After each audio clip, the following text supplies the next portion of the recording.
Hello there, folks. It's Nerdy John here with episode 19 of the Nerdy Podcast. And it's spooky season, folks. Quite possibly the greatest season ever. And to talk about that with me today is a very special guest. Howdy. I'm Nox Archive. How's everybody? And today we're going to be talking about horrific figures such as Ted Bundy, Charles Manson, and the Night Stalker Killer. Oh, this is going to be fun. Yeah, just lovely individuals, especially if you ask certain women. But oh, yeah.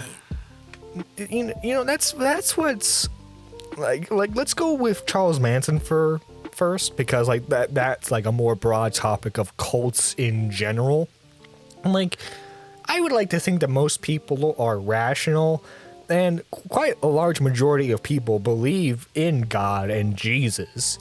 So like, why is it so easy for people to get into these cults where first the person says that they can speak to God, and then they move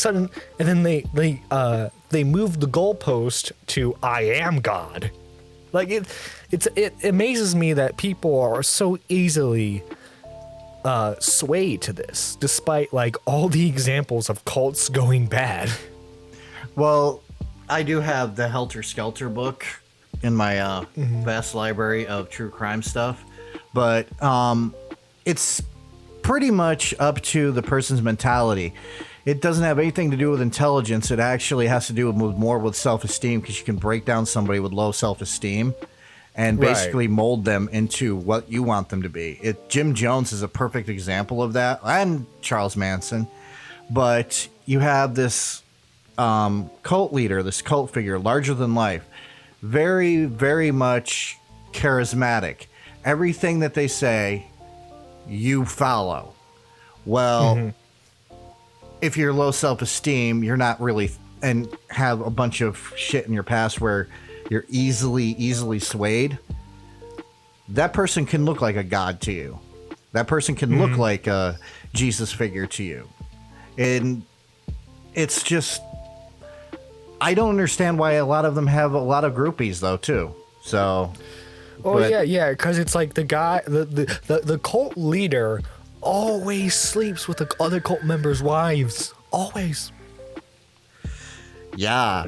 And another good example of that whole entire mentality is actually Adolf Hitler, if you think about it. He had a whole entire country literally follow every word he said, even though every word he said was completely BS. Mm-hmm. Yeah, that has to do a lot with like the, I guess you can, it relates a bit, the self-esteem situation, except countrywide, because you have a country that was doing terrible economically, was basically bullied by the rest of Europe, and was given sole blame for a war they didn't even start. And then you have this funny mustache dude coming in saying that he knows who is at fault and is able to fix everything. I can see in that instance why people would like accept him, because they're rolling the dice. They're nothing's getting done in their country. What was it like? It was like 1,000. What was their currency at the time? It was not like francs. It was Deutschmarks. Deutschmarks. What was it, like 2,000 Deutschmarks would get you like one loaf of bread? I think it was actually higher than that. I think at one point it was actually 2,050. Yeah, something crazy like that. Like, there was money had no value in Germany. That's because they kept printing it without actually having it. Yeah, it caused massive inflation rates. People, the communist parties were being supported by the Soviet Union, so people were worried about that being on the rise. And you had this strong figure who comes in and says that he's going to restore German pride. Like we all know in hindsight why you shouldn't listen to him, but like I can understand. Putting myself in the shoes of an average German citizen at the time, I can totally see why people would follow him, you know? Yeah, and you can actually see, because this is going to be the perfect segue back. Watch this. Perfect segue. Oh. You can see how, through Adolf Hitler, how someone like Charles Manson could be as popular as he was. See what I did there? Mm-hmm. Yay! Well, Charles Manson literally started out as being a hippie songwriter who failed miserably, but he also had a lot of shit in his past. Pardon my language. I don't know if you can swear. Oh, yeah. Go ahead. And another thing, too, was he was in and out of jail a lot. And weirdly enough, he had connections to the Beach Boys. Yeah, he did. He wrote a song for them. And the funny thing is you can actually go on Spotify and find a lot of Charles Manson's songs.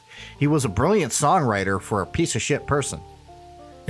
Well, that's usually the thing, isn't it? Like the worst human beings imaginable are usually the most talented. Yeah, like R. Kelly.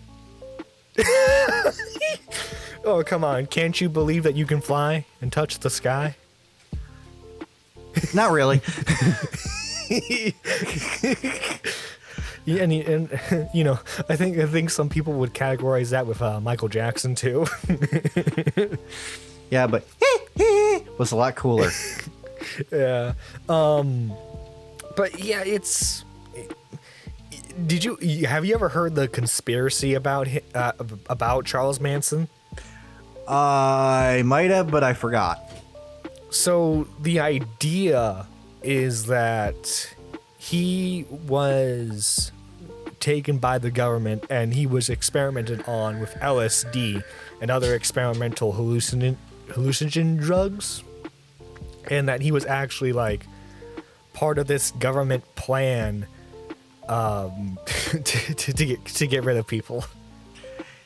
I don't see that as really plausible, because if you actually look at how he lived, dude didn't even freaking have a major residence. He pretty much just kind of, him and the Manson family just found places and just stayed there until they worn out their welcome. I highly doubt the government was like, hey, let's get this homeless bearded dude who probably smells like shit some LSD and have him start a freaking race war.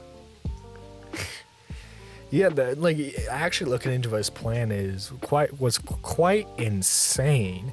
The whole plan of him like letting the race war start, and then because like he was his original plan was to blame the Black Panther, is it the Black Panthers? Yeah, Black Panthers. Yeah, Black Panther Party. For the murders, and he thought that would start the race war in the United States. And apparently, somehow that would lead to the destruction of the world, and it would be up to Manson and his pure family to restart the white population. And the worst part about that is their plan to hide out until the war was over was in Death Valley. Oh, God. Ever been to Death Valley? No. It's the hottest place in the United States. Maybe he thought that black people were afraid of the heat. I don't know. All I know is it's dry. There is no water there. And I think the highest temperature recorded was 145 degrees Fahrenheit. Jesus.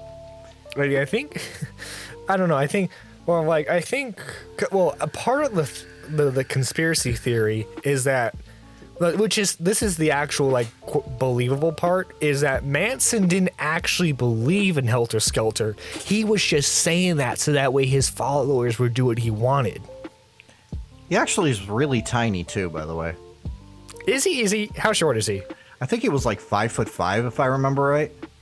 I have to look it up, but I don't want to bug people with I'm not going to do the Gabby Hanna tap, tap, tap, tap, tap, tap, tap to look up stuff. Now you see here, this was clearly a murder article. But we should get Repzilla to look. I was just going to make a quick joke about Repzilla hosting like a murder show. But go ahead. I was gonna say I have the book Helter Skelter, which actually goes through the whole entire trial and everything. It's, Right, because the prosecutor wrote that book, if I'm correct, didn't he? yeah, Vincent Belagosi. I think I said his last name right. Yeah, I believe so. But yeah, like, and like watching like the old recordings of like the Manson family going to like each trial was incredibly interesting. And you know what? It wasn't just like this one event. It affected a lot of people culturally because it like, for example, like the more conservative crowd, it fed into their beliefs of hippies, you know, being a danger to society. For the more liberal crowds, it really affected how they would interact with people. People overall became less trusting thanks to this event. Well, let's face it. Would you trust a hippie? Nope. Nope. They don't got gerbs. They're trying to take my gerbs. No, hippies don't want jobs. Hippies just want to hug trees and not bathe. Get out of my town. But what's interesting is that, so like people always like, because like cults weren't a new thing, because like even in the 50s they were making like movies about devil worshipping cults and all that. But like it feels like in the 60s and 70s, that's where like a lot of like the occultic, I don't want to say culture, but more of a wave, I guess. Like a lot of like popular, or I'm sorry, infamous cults rose during that time. Heaven's Gate, I forget, but the cult that would later resign in Jonestown. You know, like the these People's insane Church. groups. The People's Church, thank you. Like that's like the 60s and 70s is where like a lot of like these crazy cults started forming. And I believe Scientology like it had its first like set of ideas during that time as well. Yeah, it was early 60s for Scientology because L. Ron Hubbard was like ahead of the game with that. Yeah. And he's another nut job, but I don't feel like having Scientologists come to my door, knock, and go, "So, do you rape little children?" The fuck? It's the whole entire thing. If you actually criticize Scientology, they will criticize you by actually claiming that you're a person who commits horrible freaking crimes, and that's the reason why you're actually criticizing Scientology. Jesus. Although I feel like people who like are heavily into Scientology who aren't celebrities, I feel like they're mostly resigned in like the LA area. So I think we northern boys are good. Yeah, because Scientologists can't stand cold. They can't stand the cold. One of their many aliens living inside them can't stand it. But yeah, when it comes to Scientology is a cult. Oh yeah, absolutely. And a con. Oh yeah. I think there's actually like there's a written statement or a recording of L. Ron Hubbard admitting that this was all made up. Yeah, and like I said, he was ahead of the curve with a lot of things. Yeah, you know, he just made sure to present it as like something cool. And then what was the cult in the 80s and 90s for Japan? Om Shinrikyo. Om Shinrikyo, that was it. You know, they did the train attacks. In fact, but even though like the leader has died in like 2018 because they finally executed him, the cult is still alive, and it's actually been fractured, believe it or not. Yeah, and they rebranded too. I just can't remember the rebranding. Yeah, there's one group that still like holds like the old ideals of them. So like, you know, the crazy like take over the world type of stuff. And then like there's like the one that's like rebranded and apologized for like the atrocities, but like they still like they want to show like the more positive side of that cult. Yeah, and the leader, I cannot remember his name right now, but he was blind. Count Ankula did a video on him. He Yeah. was blind in one eye. Yeah. He actually could see in one of them. Count He also Ankula. made animes. Yeah, there's an animation of him, and it's weird because like he's like astral projecting. And he pretended that he was Jesus. Oh yeah, he said he was Jesus, wasn't he? Yeah, he did. He had a book called "Declaring Myself the Christ." And the funny thing is, to go back to Charles Manson never claimed he was Jesus. He just kind of looked like him. He was one of the few cult leaders who was like never directly said he was Jesus, wasn't he? Yeah, Jim Jones kind of said he was Jesus. But again, Jim Jones was probably on frickin' one of the drugs that he was on during the time. Coke, LSD, you name it. Yeah, he was actually pretty. If you actually watch the last podcast on the left on the People's Church, they actually go into detail about how he actually did a lot of drugs. Yeah. Oh, like the People's Church is. they're so awful but memey at the same time because that's literally where you get like the drink the Kool-Aid stuff from. Yeah, which is funny because it actually wasn't Kool-Aid, it was Flavor Aid. Oh, it was like a knockoff version. Yeah, of so Gatorade. basically Kool-Aid. what basically I say to people who tell me not to drink the Kool-Aid, Kool-Aid is completely fine. It's that Flavor Aid you have to watch out for because that's some shady shit. Is Flavor Aid even still being made? I think it is, actually. But can you imagine the PR nightmare for Kool-Aid though? Because everyone thought it was them. Yeah, I know. It kind of sucks if you think about it. Because Kool-Aid's awesome. Oh. By the way, Kool-Aid, if you ever want to sponsor the podcast, you know, I'll even deny the Raid Shadow Legends sponsorship before you. Come on.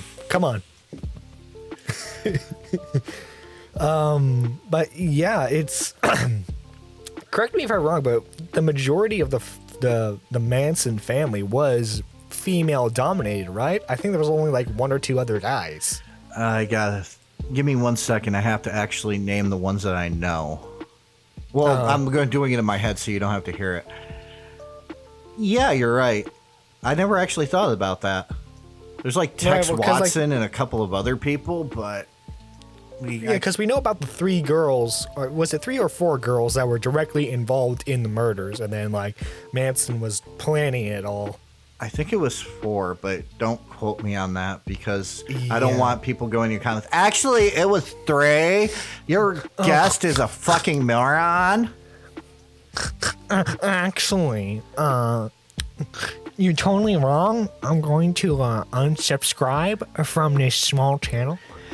Mom, I'll be there in a second to do laundry. I'm busy making somebody else feel bad.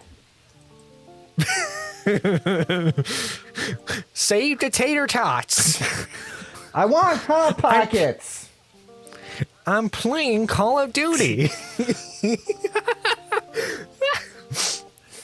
Mom, I need to type this based comment. I need the whole entire internet to know that I'm cool. By the way, that is an old thing. Ever since the freaking start of the internet, people have been like that, and it's just like it's not a new thing. Yeah, I'm surprised like more cults haven't gotten started thanks to the internet. Well, there have the been closest cults, but they haven't been really prevalent. Like that one sex cult that one chick from Smallville was a part of. Oh, Jesus Christ, yeah. I Or remember that. Or the R. Kelly sex cult thing. Was he involved in the sex cult? Yeah, he actually had a sex cult. According to actually the law, they actually labeled it as a sex cult. He would actually... Was it an actual sex cult, though? Because, like, from my understanding, like, a lot of, like, the women, they were kept captive.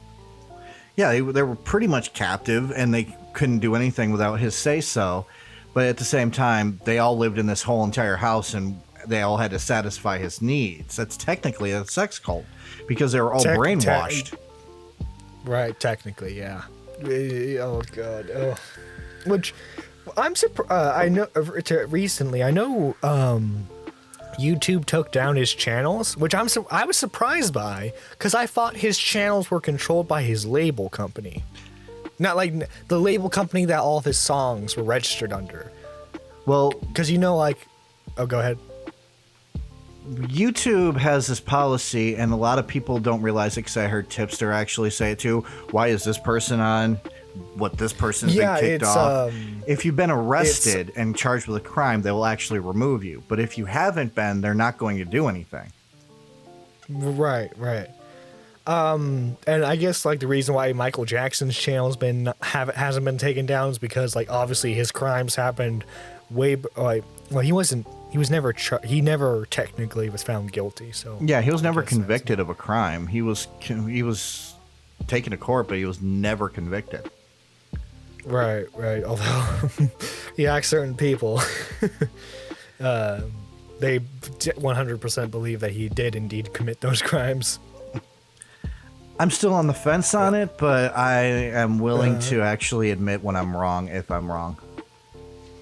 Would we technically count his stuff as a sex cult?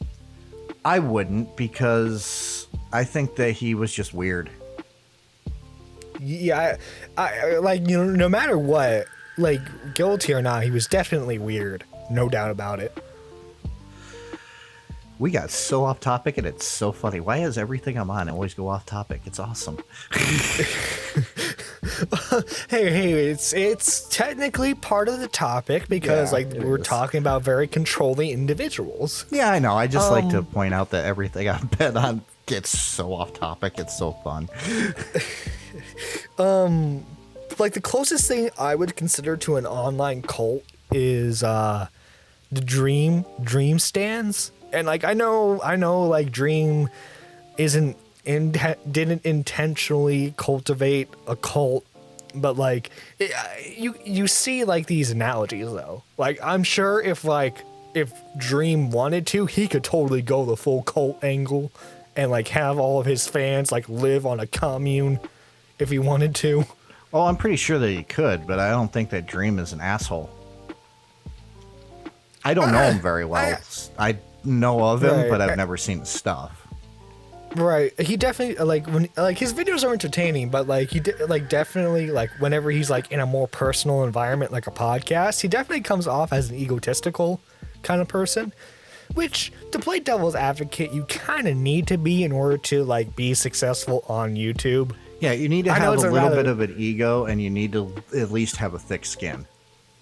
Right, which I know it's like a cynical way of looking at it, but like that's just how I view it, because like you're doing this so that way people can watch it, even if it's 1 or 100 or 1,000. You're doing it so that way people can view it. You know, you want to entertain people, but at the same time, there is a line between becoming a cult leader and an entertainer. There is an actual line there. Yeah, true. But yeah, like, what was that other cult that kind of had that siege thing happen with the police, where like the police were surrounding their building for what was it, like over a month? Branch Davidians. Who was that started by? Like, I've always heard about the event, but I never knew like the guy's name. Well, it's story time with Ben Fox. Are you ready? I'm ready. Branch Davidians were actually started as a legit church before the birth of David Koresh. But somewhere along the lines, and I can't remember the exact details, David Koresh took charge of the church and kind of made it into a cult. So, like, did he like make it centered around him? Yeah, he did, because he believed he was the Son of God. Lovely. And he would sleep with his female followers, even if they were married, and had a bunch of kids with them. And of course, we're getting all the check marks down. Well, the ATF decided to raid their compound that all of them were staying at, and David Koresh was never going to actually come willingly. The reason why they raided him because they had a bunch of illegal firearms there. because back Oh, okay. in the day, they had a bunch of unregistered firearms. yeah, and well, they got into a firefight with the ATF, and then he decided that he wasn't going to go quietly, and decided that he was going to pretty much fuck up the plans of the freaking ATF. The ATF, he actually released a lot of the people. He actually let them go, but he kept the children and a couple of loyal, devout followers.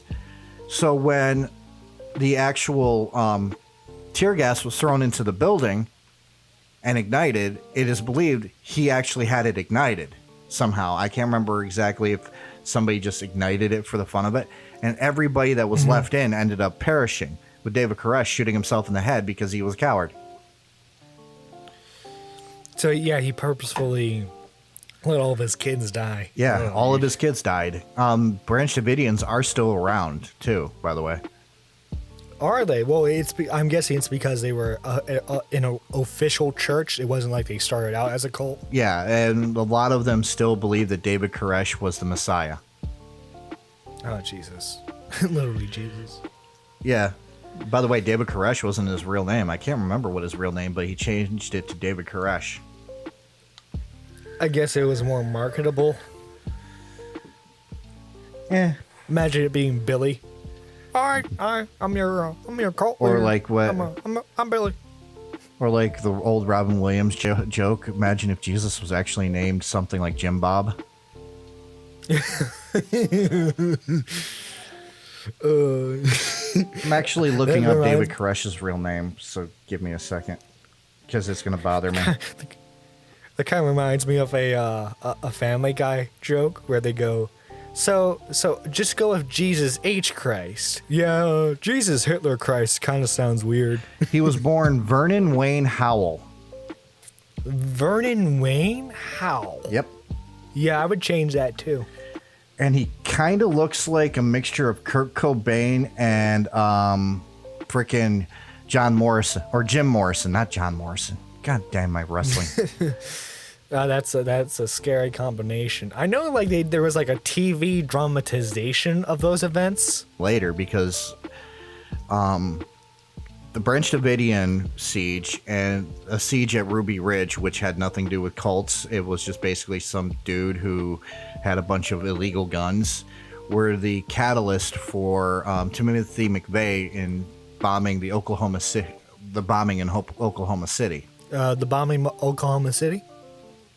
Yeah, the bombing of the building in Oklahoma City. And I lived through that. Mm-hmm. So, well, I wasn't in Oklahoma City, obviously, but before 9/11 happened, the biggest bombing was that. How many people died? Oh, well, I can't remember how many people died. I just know that it was a huge freaking event. Now I gotta look it up. Yeah, it's amazing. It's amazing how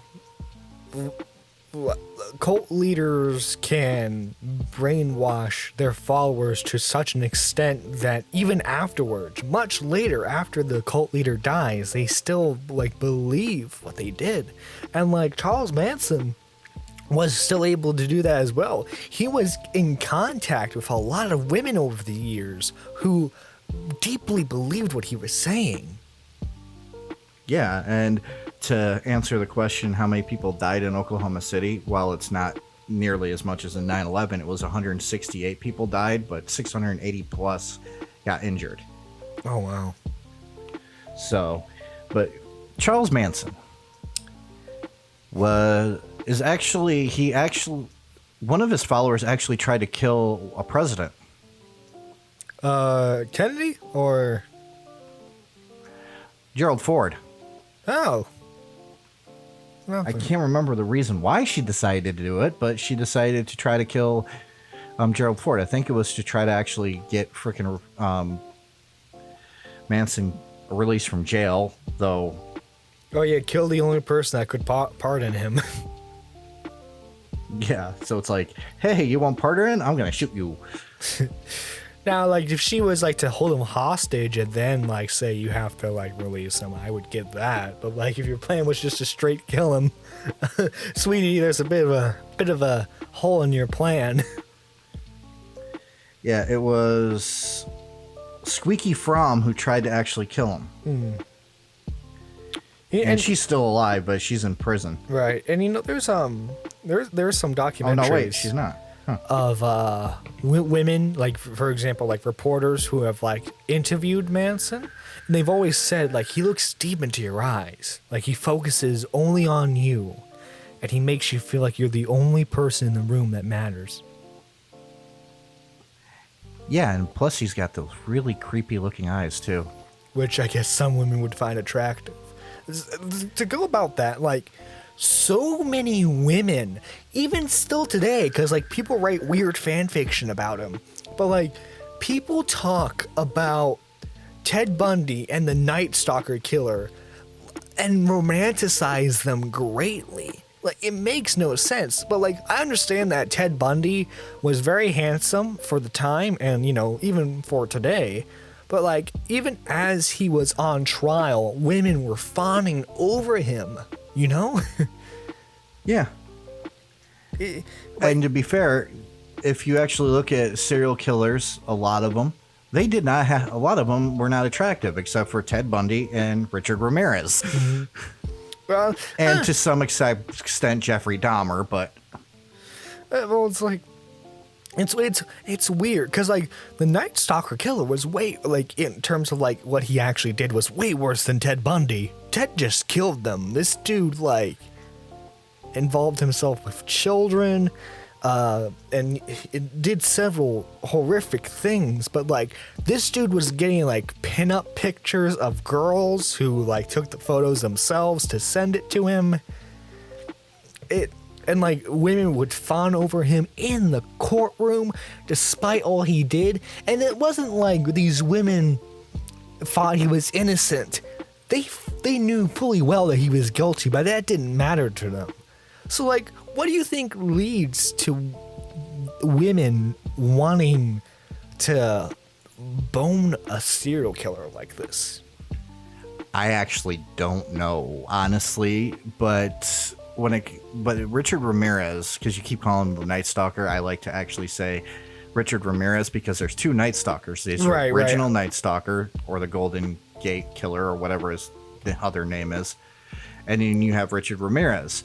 Mm-hmm. Ramirez was, I don't know why he was weirdly popular with chicks.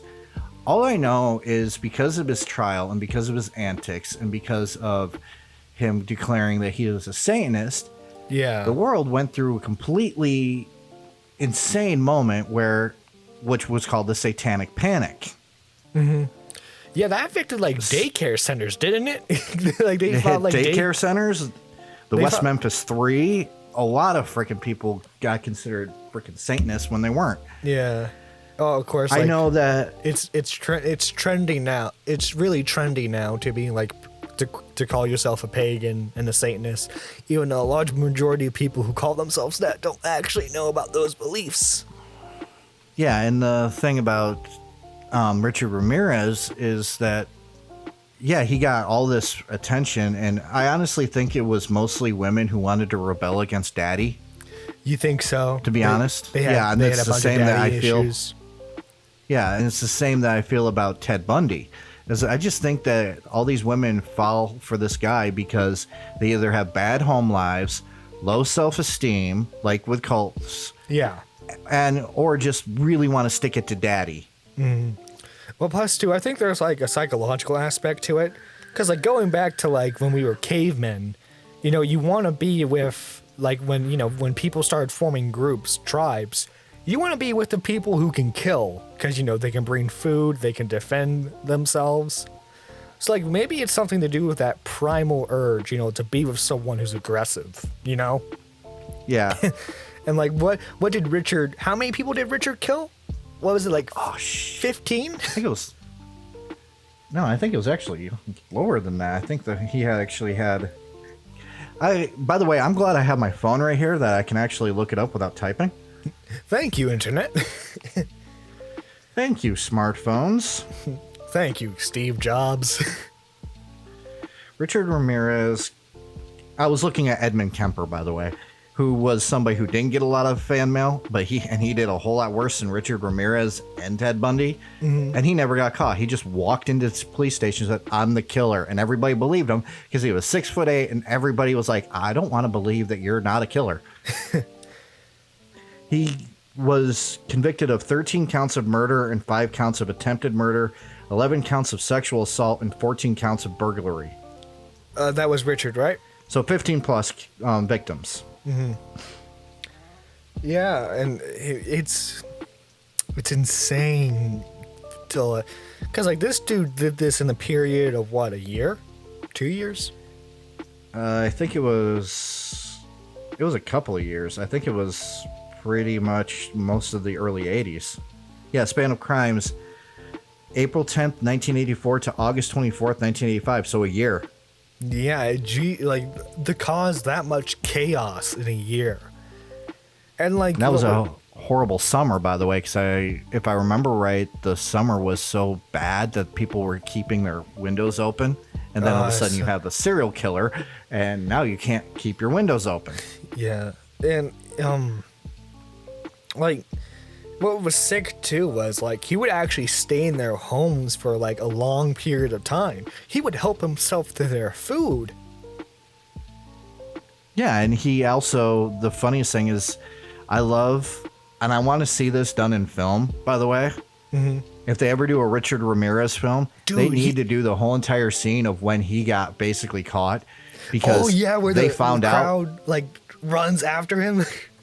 Yeah, basically what happened was because he had a certain type of shoe print that was very wasn't well. Actually, it wasn't spread out as a lot of other shoes are. Yeah, he had like custom order it, didn't he? No, it was just a newer shoe. He actually, that's how he got caught, was just that shoe print. They were like, oh, it's Richard Ramirez. So they plastered him all over the place. He was out of state at the time. When he came back, he saw his face on everything. And so when he's walking around, all you just see is people pointing at him, and he's running from a group of freaking people. Yeah. He actually got mugged. Yeah, and then like a small town community, because like he eventually ran into a neighborhood. Small town community banded together and like held them in place so that way the police could get there. And the funniest thing, though, also about Richard Ramirez is you never see pictures of him smiling, and the reason why is he actually had rotted teeth. So while he looked attractive, apparently to women, he basically had the mouth of a hillbilly from Alabama. Hey, now there, don't be talking about my papa like that. He's also my uncle. And my sister.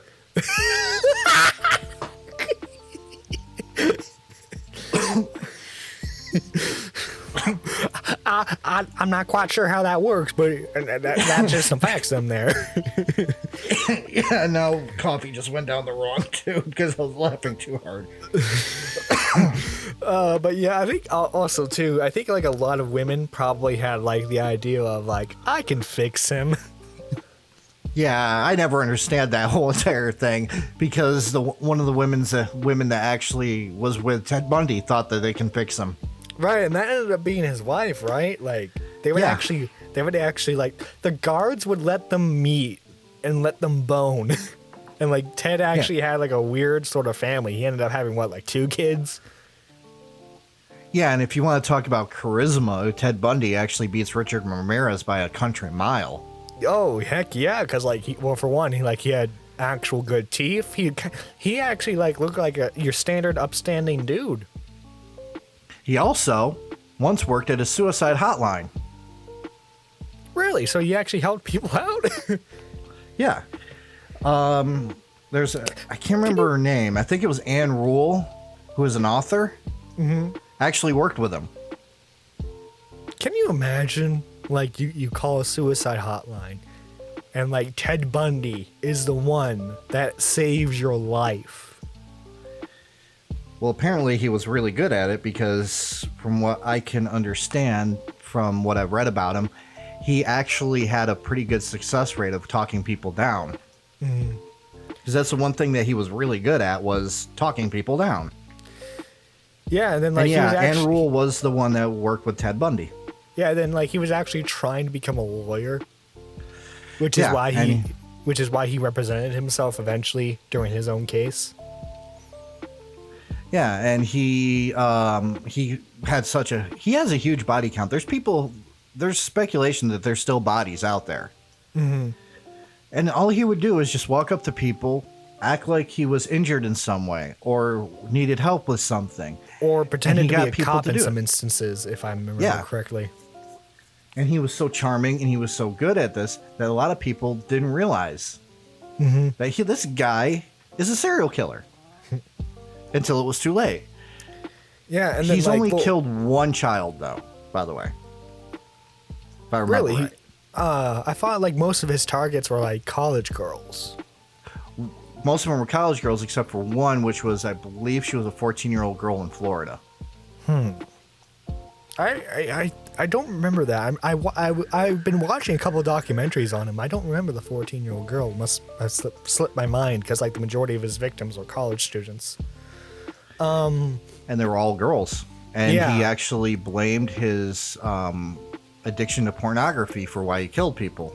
Yeah, or at least tried to blame that on that. What was funny was like he would always like deny it was him, but like when like a reporter would say, okay, well, like tell me the mindset of someone who would have to commit these crimes, and like he was actually like I believe they were already starting to profile serial killers by the time he was doing his shenanigans, but like a good chunk of like the FBI profiling of serial killers was thanks to him, if I remember correctly.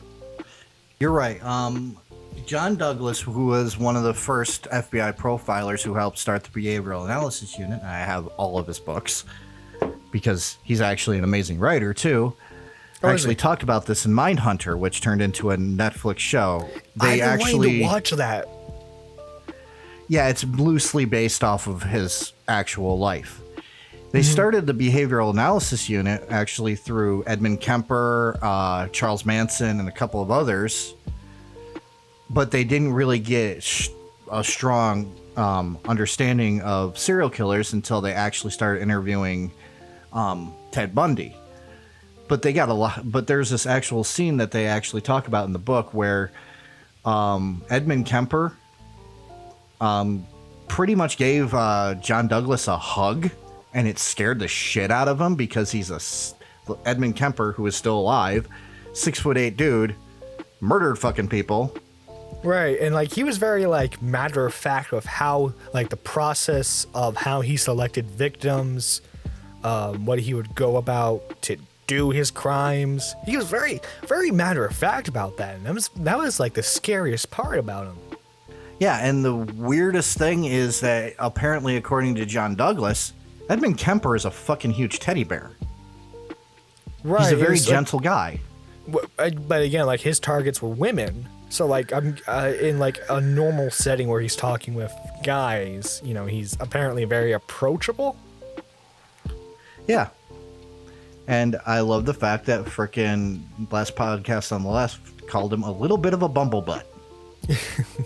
you know, that's a weird thing. Like, with a lot of these serial killers, like Ted Bundy and that dude, for example, like if it wasn't for the serial killing part, they would be perfect members of society, or like very, very good members of society. Yeah, and there's one that I actually did want to talk about really quickly that actually proves that you don't have to be attractive to get chicks. Well, go ahead. That you're going to get chicks. Being attractive doesn't mean you're going to get chicks, and that's Rodney Alcala. Oh, Rodney Alcala was the dating game killer. He was given that title because he got that title because during his actual killing spree, he showed up on the dating game and won it. But he didn't go on the date with the chick because the chick was like, "He is creepy as fuck. I don't want to do this." I guess that saved her life.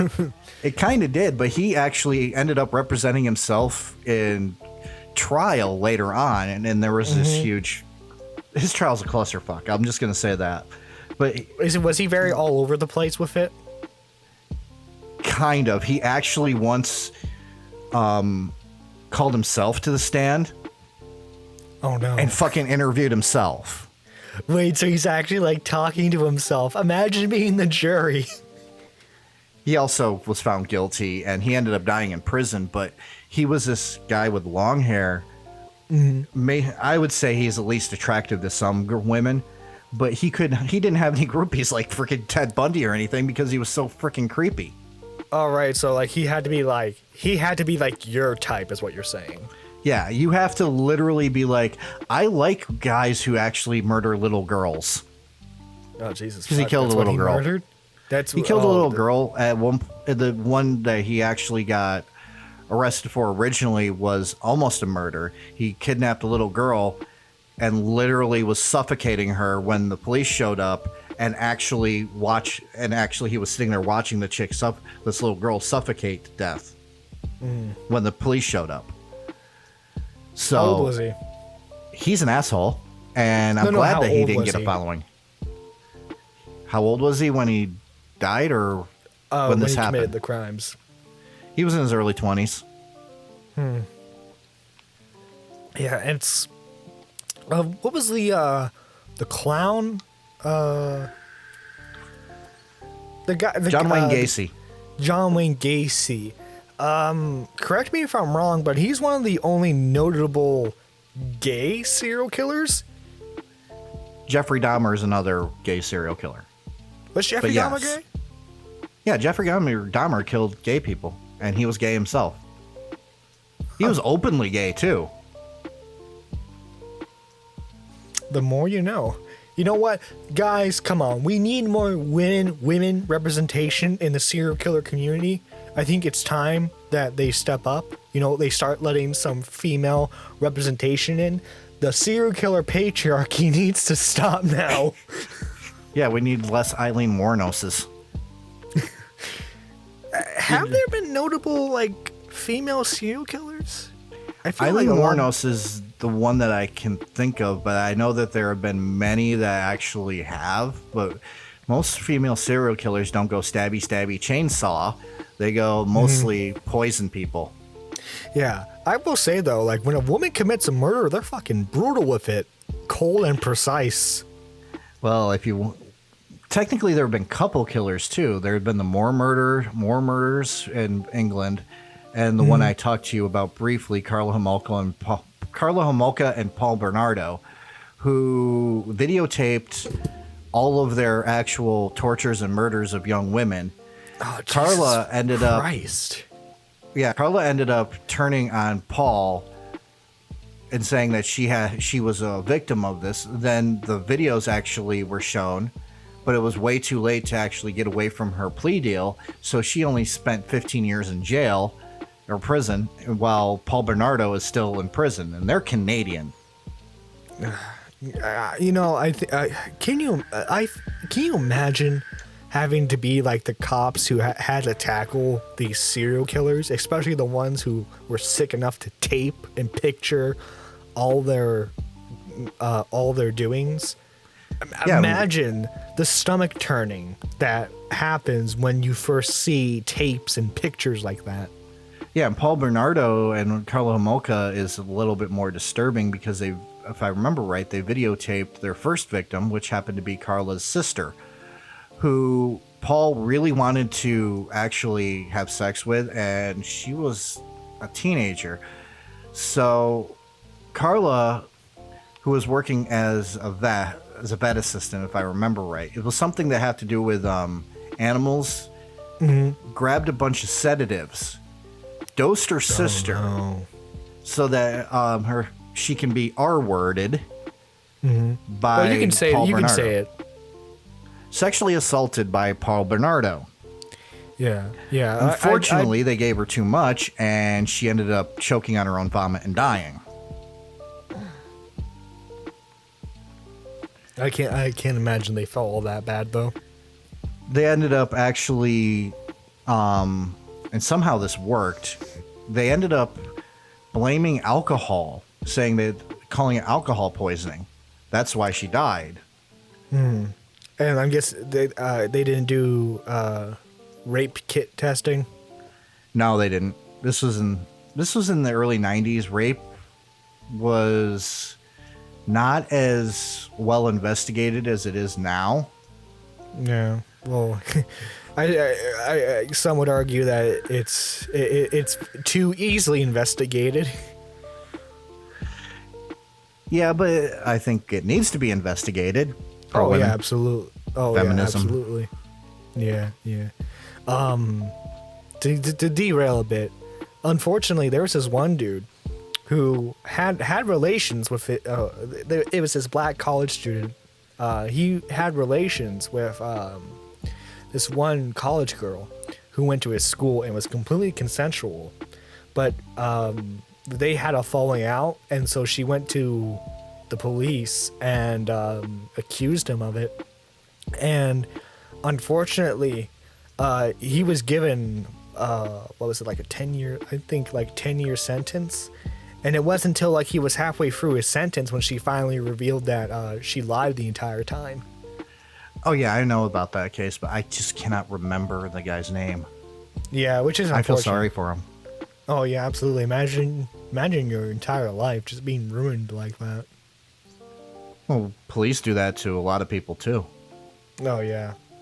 And so don't freaking cops, because the West Memphis 3, which I mentioned earlier, happened during the Satanic Panic, which actually came about mostly because of Richard Ramirez and a bunch of evangelical preachers talking about cults of Satan all over the country.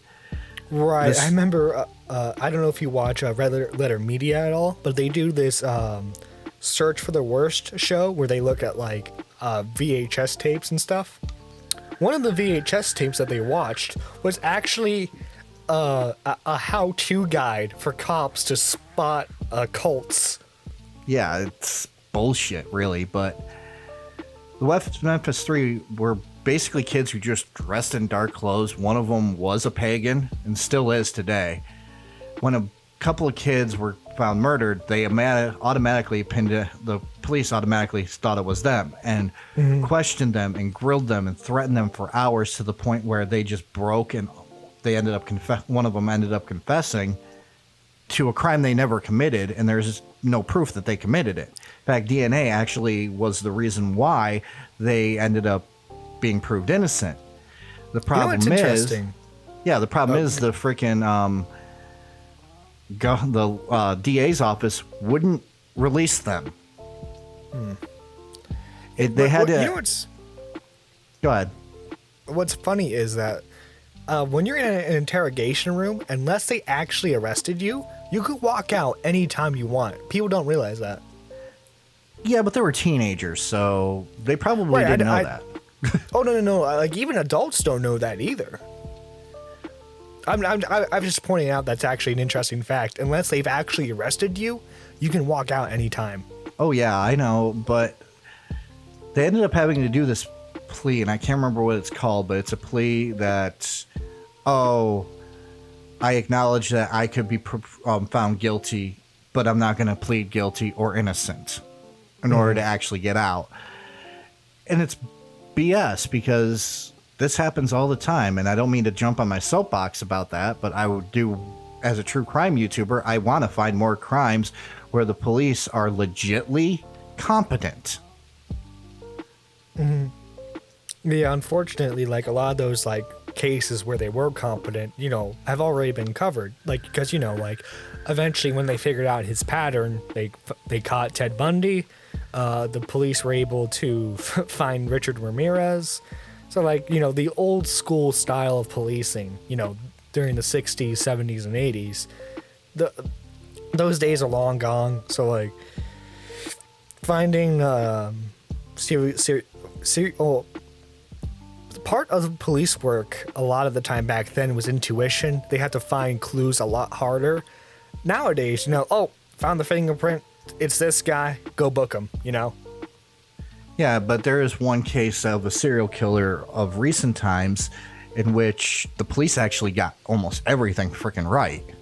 And it was a harder freaking case to the point where Really? we What was actually it? don't know the number of victims because the dude committed suicide in custody. Israel Keys. I don't know about this one. Tell me about it. Israel Keys was from Alaska, for one. He was found to have killed this one chick, and I can't remember her name right offhand. He killed her, kept her body frozen, went off to on a vacation, came back, then used her body, made it actually look like she was still alive, holding up a newspaper to try to ransom the chick. When she was already dead, he sent pictures to the parents of their daughter's dead body with the eyes sewn open to make it look like she was living, holding a newspaper from that day to try to prove that she was alive. Well, they found him after he dismembered the body, by the way, but they found him by just doing their job. And then he actually copped to another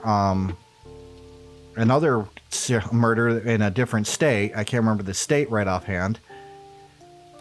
And then it turns out that almost in every one of the 50 states, he has what he calls a kill kit hidden somewhere. So people don't know how many people he actually killed. All they know, because he pretty much killed himself in custody. Right. But There was one dude who tried to like take claim for a lot of murders, but it turns out the entire time he actually wasn't responsible for any of them. He was trying to commit legal suicide. yeah, I can't remember who that is though. Yeah, he was very prominent during the 80s, 90s, and early 2000s because I think when his lawyers because like that was when like DNA evidence was started to become more of a viable thing. His lawyers were trying to get George W. Bush to pardon him. Well, there's going to be a lot of people, and that's one of the things that, like with another serial killer, Otis Toole. Otis Toole would actually claim that he did stuff, and he did stuff, and he did stuff here, and here, and here, and here, and here, which actually proved to be bullshit. A lot of the Zodiac killings are the same way, where there's a lot of people who believe that it's just somebody who was taking credit for random murders. That's one of the theories. Or one of the other theories is that there was actually like an entire cult behind the killings, the Sons of Sam.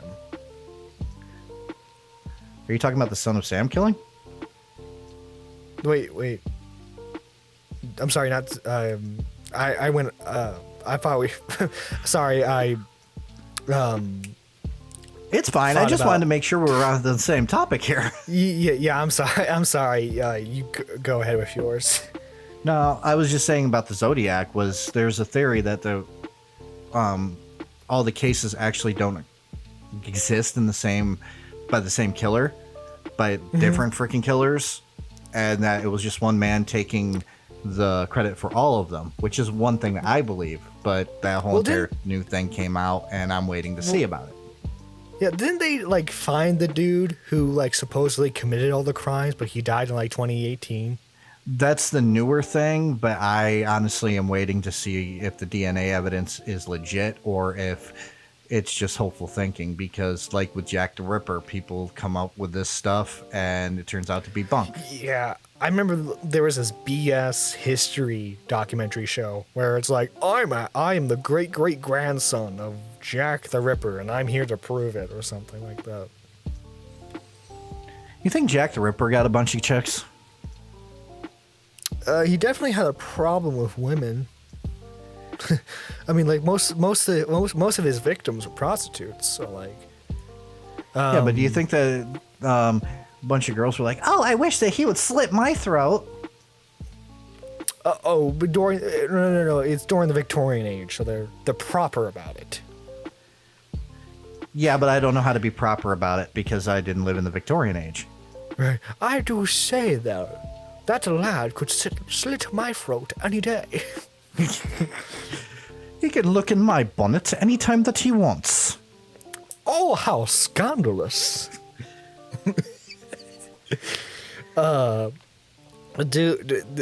Imagine like being, but imagine being a London, well, not London, but like a British detective working on that case, and how frustrating it must have been. Oh, it had to have been really frustrating because you had false leads and this guy that can slip through the cracks of everything because he probably was an average guy. Right. Well, didn't they find out he was left-handed or something? I can't remember everything about Jack the Ripper because there's so much about it. How dare you not remember the specific details about Jack the Ripper? You're a true crimes channel, damn it. Yeah, but if I wanted to go through everything about Jack the Ripper, it'd be like 3 hours long freaking video. I don't care. You satisfy my needs right now. Okay. YouTube viewers in a nutshell. Pretty much. Except I have a pretty good following. I don't normally get really bad comments. Just once in a while, people will tell me like, yo, dude, this part is like really loud. Oh, yeah. Yeah, I think that just comes with the territory of being a smaller channel. Because, like, you don't face which, you know, it's kind of bad. Because, like, you don't face a lot of criticism, which, you know, can be used to help improve your channel. Which, you know, in a way is unfortunate because, like, you know, when people say, hey, you know, your video quality kind of looks bad in this part, you know, I try to take it and strive, you know, to try to improve upon it. Same with me. If somebody tells me something like, oh, your audio is too loud in this part, or like, I don't mean to put her on blast, and she might actually get, I don't know if she'll get annoyed by this, but THS constantly tells me, you have too much space in between your segues. Close it in a little bit. Which I have been trying to do, but it's like, oh shit, how much space is too much space? Right. And you know, you have to, it's a gradual process with improving. You know, whether it's camera quality, how you script your videos, how everything's done. But, you know, eventually, I think as long as you try, you'll get there eventually. Yeah, it takes you know, like, practice. Yeah, if THS were to tell me that, I don't know, for example, like, your transition here wasn't that good, you know, I would try my best to improve upon it. Like, I've had friends in the past tell me, like, oh, hey, your webcam quality isn't that good, which, unfortunately, I don't really have the money right now to improve upon my webcam, but, like, you know, simply just getting a bunch of ring lights has really helped out, because, you know, lighting helps out the camera focus a bit. Yeah, but I don't use a camera that much. Right. But, anyway, Ben, it was great having you on. Tell the folks at home projects that you have in the future. Well, if you go to Nox Archive, which is easy to find now because I have over 20 videos now. Right, especially since there's going to be a link of that in the description below. You will find a menagerie of things from horror to basically things like man-eating freaking tigers and stuff. This month I'm doing mostly ghost stories, except for one collaboration with THS, which is called When Monsters Become Real, which is a look at real-life vampire and werewolf cases. And I'm not talking about people who live in New Orleans like, I drink blood. Oh, God, those people are the worst. I'm talking about cases like Mercy Brown, Arnold Piole, people who have died and have thought to have come back from the dead to feast on the blood of the living when it comes to vampires, and things like the Michigan Dog Man. And then in November, I'm taking a week off, and then I'm coming back with 2 brutal actual cases of kids being murderers. The Slenderman stabbing, which luckily the girl didn't die, right. But well, there was this interesting case in London where 2 kids murdered a 3-year-old, and it's gone to they had to be put in witness protection in London, and it's actually to the point now, if you mention their names or like the names that they go by now because they're in witness protection, you can actually be held arrested for it. Yeah, I know. And I believe that one I have scheduled for sometime in the next year. But I wanted to start with that one and another case, Shonda Scherer, where where the little girl actually died. But her case is a little bit more brutal because she was stabbed a bunch of times, beaten with a tire iron, and then set on fire. Jesus. So, yeah, that one's going to be fun. True Horror Stories, her channel will also be in the description below because, you know, with Ben working on that collaboration live stream for next week at the time of this recording.